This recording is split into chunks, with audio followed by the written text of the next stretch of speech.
नमस्कार दोस्तों, Awanish with Buddha channel पर मैं अवनीश कुमार आपका स्वागत करता हूं। कहते हैं कि इंसान की बर्बादी अथवा आबादी स्वयं इंसान के हाथों में ही, कहने का मतलब कि अगर मनुष्य चाहे तो वह क्या नहीं कर सकता। जबकि ईश्वर ने हम मनुष्य को सभी जीव जंतु से अलग बनाया है, जैसे हमें सोचने की शक्ति प्रदान करना इन सब में सर्वोपरि है। किंतु हम आज के इस युग में कुछ अलग ही कर रहे हैं। वैसे तो हमारे अंदर कई प्रकार की बुराइयां होती, उनमें से एक है आलस। अगर आलस मनुष्य पर हावी हो जाए तो मनुष्य किसी काम का नहीं रहता। आज की जो कहानी मैं आपको सुनाने वाला हूँ वह इसी पर आधारित है। एक बार एक ऋषि अपने शिष्यों को आश्रम में शिक्षा का पाठ पढ़ा रहे थे। तभी उन शिष्यों में से अर्जुन नाम के एक युवक ने उन ऋषि से पूछा कि गुरुजी, हम आलस पर कैसे विजय प्राप्त कर सकते हैं। तब गुरुजी ने अर्जुन को एक कहानी सुनाई। ऋषि ने कहा कि एक आलसी लड़के के बारे में एक बहुत ही दिलचस्प कहानी है जो वास्तव में काफी होशियार था। इस कहानी के अंत में हम सीखेंगे कि कैसे एक आलसी व्यक्ति कड़ी मेहनत कर सकता है और अपने आलस्य को हरा सकता है। लेकिन ये सब नहीं है। जब तक हम कहानी सुनते हैं हम सीखते हैं कि कैसे एक आलसी व्यक्ति कड़ी मेहनत कर सकता है और अपने आलस्य को हरा सकता है। ऋषि बोले कि एक बार की बात है, प्राचीन भारत के एक छोटे से गांव में कालू नाम का एक युवा लड़का रहता था। कालू अपने माता पिता के साथ शहर के किनारे एक छोटे से घर में रहता था। वह बहुत आलसी था।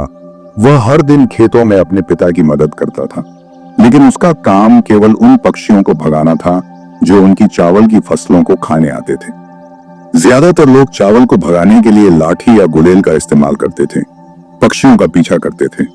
लेकिन कालू ज्यादा हिलना नहीं चाहता था, इसलिए उसने मैदान के विभिन्न हिस्सों में लकड़ी के खंभे बनाए और उन्हें रस्सियों से जोड़ दिया।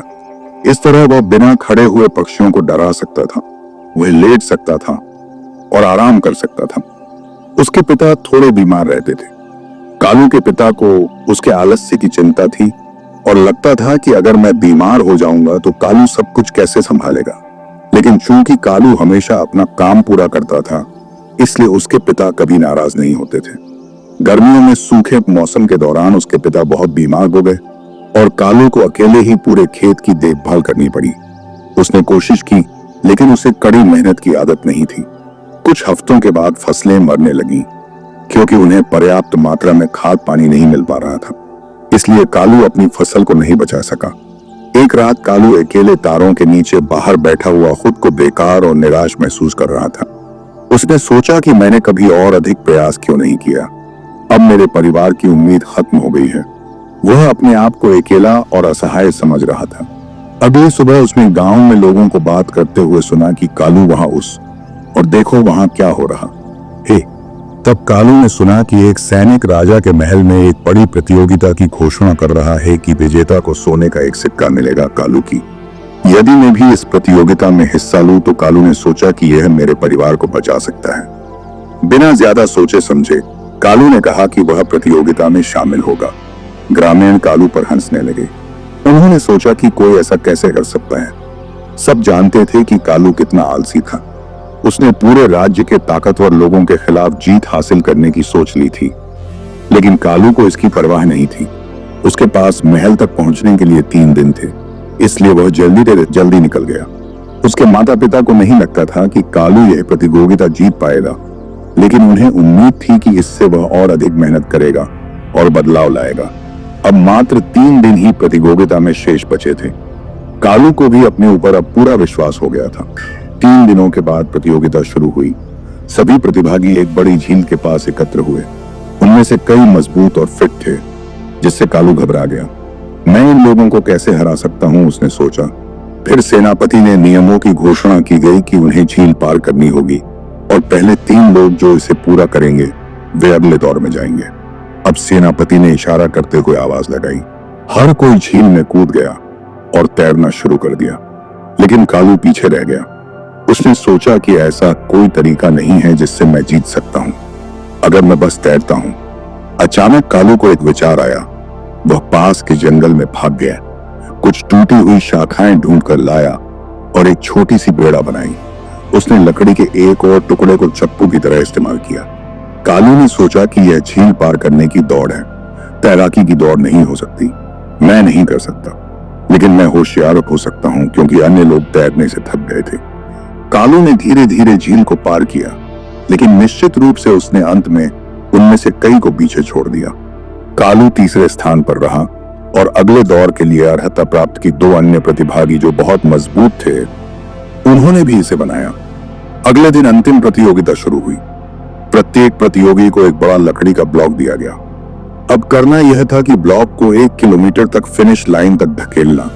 उनके पीछे कई उपकरण थे जिनमें से वे अपनी मदद के लिए चुन सकते थे, लेकिन वे केवल एक ही चुन सकते थे। पहले प्रतियोगी ने जल्दी से उसे पकड़ लिया, एक रस्सी और ब्लॉक को खींचना शुरू कर दिया। दूसरे प्रतियोगी ने अपने ब्लॉक को स्थानांतरित करने के लिए लीवर के रूप में उपयोग करने के लिए लकड़ी का एक टुकड़ा लिया। कालू ने हालांकि जल्दबाजी नहीं की, उसने औजारों के बारे में ध्यान से सोचा। मैं अपनी मांसपेशियों का उपयोग करके नहीं जीत सकता, मुझे अधिक चतुराई से सोचने की आवश्यकता है, उसने खुद से कहा। थोड़ी देर सोचने के बाद कालू ने एक छोटा चाकू उठाया। भीड़ भ्रमित थी।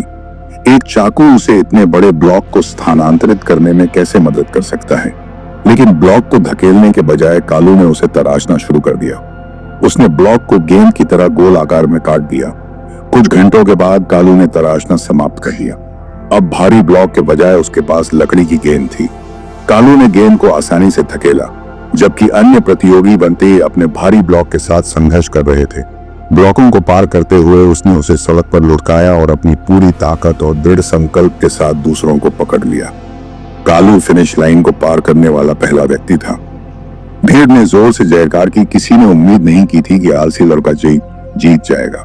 यह कहानी हमें दिखाती है कि आलसी लोग होशियार हो सकते हैं, लेकिन कुछ महान हासिल करने के लिए उन्हें एक बड़े कारण की आवश्यकता होती है, जैसे कालू का अपने परिवार के लिए प्यार। इसीलिए यदि आपको कभी आलस्य महसूस होता है तो कड़ी मेहनत करने के लिए एक मजबूत कारण खोजें, चाहे वह आपके परिवार के लिए हो, आपके सपनों के लिए हो या दूसरों को गलत साबित करने के लिए हो। एक बड़ा लक्ष्य आपको अपना सर्वश्रेष्ठ देने के लिए प्रेरित कर सकता है। गुरुजी की बातें सुनने के बाद अर्जुन ने अब उस सरोजी की बात अब अर्शी को धन्यवाद किया। अगर हम इस कहानी से कुछ सीख सकते हैं तो वह कि जिंदगी हमें हर पल कुछ करने का मौका देती है। कहते हैं कि आवश्यकता ही आविष्कार को जन्म देता है, जैसा कि कालू ने हमें सिखाया है कि सब लोग जानते थे कि कालू एक आलसी लड़का है, किंतु जब उसके पिता बीमार हुए तो अब कालू के सामने अपने आप को साबित करने का मौका जिंदगी ने उसे दिया और वह उस मौके पर खरा उतरा। तो दोस्तों, कैसे लगी आज की हमारी यह वीडियो? आशा करता हूँ कि इस वीडियो से आपने बहुत कुछ सीखा होगा। अगर यह वीडियो आपको पसंद आए तो हमारे चैनल अवनीश विद बुद्धा को सब्सक्राइब जरूर करें और साथ ही बेल आइकॉन को भी प्रेस कर दे ताकि आने वाली ऐसी ही वीडियो आपको आसानी से मिल सके। तब तक के लिए मैं अवनीश कुमार आपसे विदा लेता हूँ। नमस्कार।